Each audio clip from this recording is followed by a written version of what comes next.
Jangan pernah gampang merasa puas dengan pencapaian, tapi idealis dan kritis, artinya harus bisa jadi perintis bukan sekedar pewaris, pengais bukan pengemis, pelopor bukan pengekor, penggerak bukan penggertak, harus punya karakter bukan yang karaten, harus luar biasa bukan sekedar biasa di luar, harus terpelajar jangan kurang ajar, harus beradab jangan biadab. Yang kedua, Bung itu karakternya pengen bisa menyalip siapa saja, pengen bisa melampaui siapa saja. Jangankan bambu tua yang sudah lapuk, bambu dewasa yang tinggi menjulang harus bisa dilampaui, harus bisa disalip. Artinya ya generasi muda itu harus dinamis dan kreatif, bekerja dengan keras, bekerja dengan cerdas, sekaligus bekerja dengan ikhlas, mampu menggabungkan tiga hal ini secara terpadu: kerja keras, kerja cerdas, sekaligus kerja ikhlas. Kerja keras itu kerja pakai otot, kerja cerdas itu kerja pakai otak, sedangkan kerja ikhlas itu kerja pakai hati. Orang itu kalau cuma kerja keras hasilnya hanya pas, tapi kalau mau kerja cerdas hasilnya lebih luas, apalagi disempurnakan dengan kerja ikhlas hasilnya tak terbatas. Kasih contoh, kalau nggak dikasih contoh mesti nggak paham ya, soalnya kayaknya IQ-nya masih di bawah rata-rata. Kalau cuma kerja keras, kerja pakai otot, hasilnya hanya pas. Maaf, ini nggak beda kayak binatang, kayak sapi, kayak kuda, itu kerja pakai otot, kerja keras, hasilnya pas. Sapi suruh bajak di sawah, kuda suruh narik dokar, hasilnya pas, paling sehari 100.000 200.000. Beda dengan kerja pakai otak, namanya kerja cerdas, itu kerja profesi, hasilnya lebih luas. Contoh dokter, itu kerja profesi. Orang kalau kerjanya cuma pakai otot, kerja keras, ngangkat batu gede-gede itu, batu kali, kerja keras itu paling dapatnya sehari 100.000 200.000. Tapi kalau kerja cerdas, ngangkat batu kecil, sekali angkat bisa dapat 500 juta, karena yang diangkat adalah batu ginjal. Hasilnya lebih luas, apalagi disempurnakan dengan kerja pakai hati, kerja ikhlas, hasilnya tak terbatas. Contoh kiai.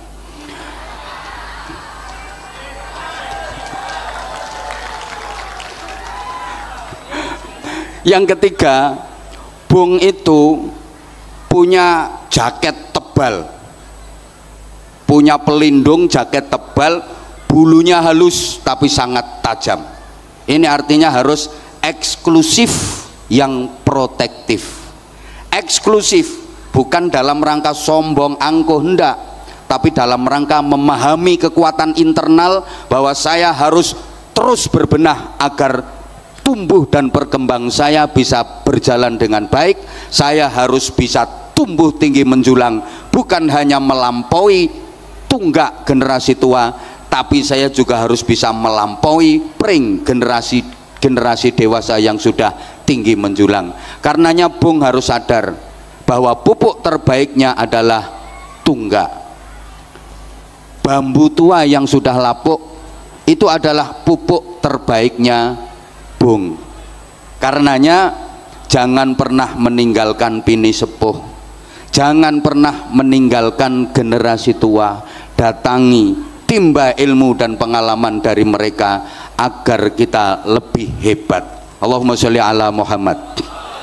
Nah, kalau bicara soal masa depan, jamaah rahimakumullah, Al-Quran memberikan petunjuk kepada kita dalam doa yang sering kita baca dan kita sering sebut sebagai doa sapu jagat, Rabbana atina fid dunya hasanah wa fil akhirati hasanah wa qina adzabannar.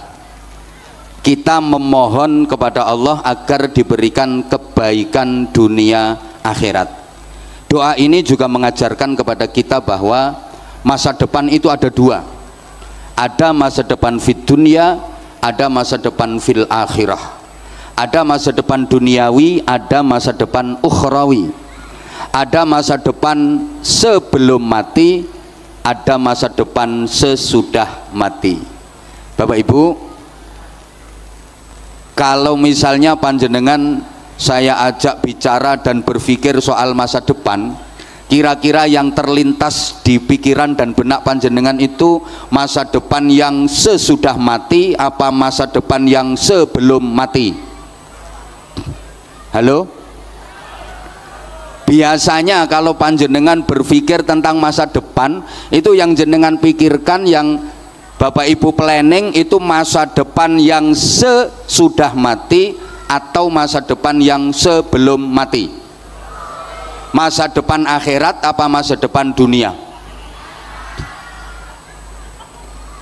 Kalau yang jawab akhirat itu kayaknya ada bohongnya, karena kita udah dikritik sama Allah, bal tu'thirunal hayatat dunia. Rata-rata manusia itu lebih mementingkan dunia, lebih memprioritaskan dunia daripada akhirat. Coba kita buktikan, dunia itu simbolnya harta, akhirat itu simbolnya pahala. Kira-kira lebih tertarik pahala apa harta? Dunia itu simbolnya bayaran, akhirat simbolnya ganjaran. Kira-kira panjenengan lebih tertarik ganjaran apa bayaran? Selama ini aktivitas harian panjenengan itu targetnya untuk mencari ganjaran apa bayaran? Di zaman sekarang ini orang disebut berhasil dan sukses itu ukurannya yang banyak ganjarannya apa yang banyak bayarannya. Orang dianggap sukses dan berhasil itu yang banyak pahala apa yang banyak harta. Oke, udah mulai sadar. Sekarang Bapak Ibu misalnya punya planning mau membangun rumah yang layak huni, yang nyaman. Kira-kira yang di planning itu rumah yang akan ditinggali selamanya atau rumah yang akan ditinggalkan selamanya? Halo? Dijawab dong. Kira-kira yang di planning, dipikirkan, direncanakan itu rumah yang akan ditinggali selamanya atau rumah yang akan ditinggalkan selamanya? Ya, mestinya dua-duanya. Rumah yang akan ditinggalkan selamanya, rumah di dunia, ya kita pikir. Rumah yang akan ditinggali selamanya, rumah yang di surga, lebih wajib kita pikirkan. Bapak Ibu, seluruh jamaah yang saya hormati rahimakumullah, mindset berpikir kita harus benar. Rumah dunia itu rumah yang akan kita tinggalkan selamanya, sedangkan rumah yang akan kita tinggali selamanya adalah rumah yang di surga. Sekarang pertanyaan saya tolong dijawab, ini nanti juga akan jadi pertanyaan, yang bisa jawab dapat hadiah umroh gratis. Rumah dunia dengan rumah surga itu lebih bagus mana? Surga. Lebih indah mana? Surga. Lebih mewah mana? Surga. Tapi anggaranmu untuk bangun lebih banyak mana?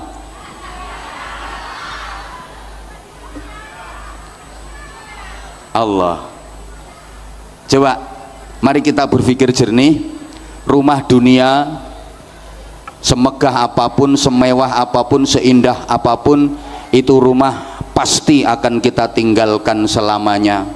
Kalau sudah ditinggalkan, nggak ada gunanya, nggak ada manfaatnya, nggak bisa membantu, nggak bisa menolong, dan nggak ada yang dibawa serta. Betul?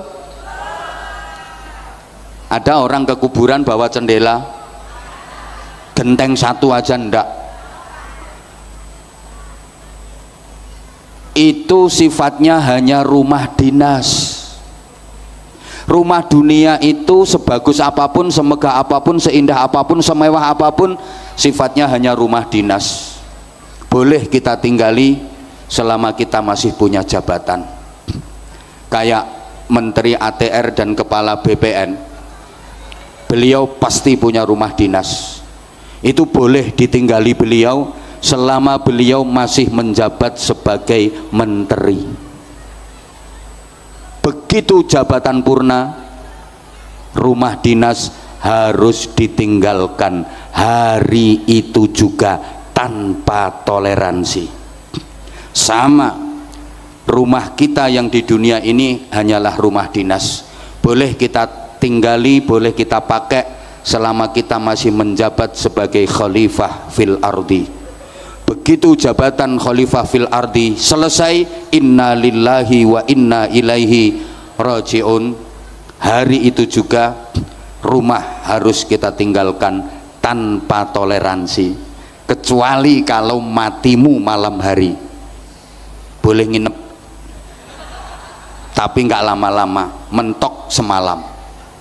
Besok langsung diterbangkan pakai pesawat paling canggih di dunia, namanya Keranda Airlines. Pindah ke rumah singgah sementara, ukurannya cuma 1 kali 2 meter, tahan gempa, anti petir. Kuburan gitu, bangun biayanya sampai puluhan miliar. Padahal itu akan kita tinggalkan selamanya, nggak ada guna, nggak ada manfaatnya lagi, nggak bisa membantu, nggak bisa menolong. Betul? Betul? Sedang rumah yang akan kita tinggali selama-lamanya adalah rumah yang di surga. Pertanyaannya, sudah punya kapling di sana apa belum?